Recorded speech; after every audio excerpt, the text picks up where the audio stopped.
ফ্রান্সে জমকালো আয়োজনে শেষ হলো প্যারা অলিম্পিকের 17তম আসর। 94টি স্বর্ণ, 76টি রৌপ্য এবং 50টি ব্রোঞ্জ পদক নিয়ে তালিকার শীর্ষে রয়েছে চীন। সমাপনী অনুষ্ঠান দেখে মুগ্ধ হন অ্যাথলেট ও দর্শকরা।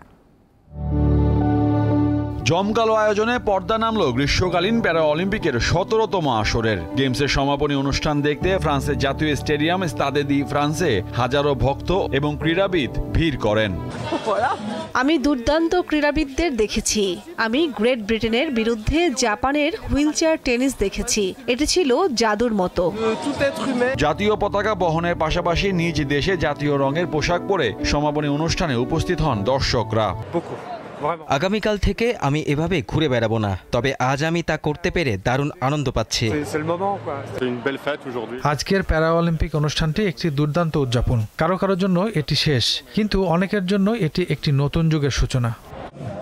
2028 সালের প্যারা অলিম্পিক অনুষ্ঠিত হবে যুক্তরাষ্ট্রের লস অ্যাঞ্জেলেসে। তাই নিয়ম অনুযায়ী আয়োজক দেশের হাতে প্যারা অলিম্পিকের পতাকা হস্তান্তর করে ফ্রান্স।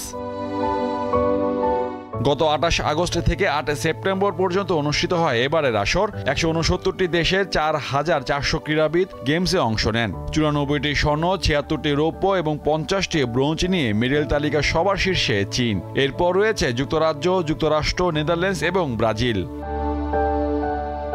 মোহাম্মদ হাসিব, দীপ্ত স্পোর্টস।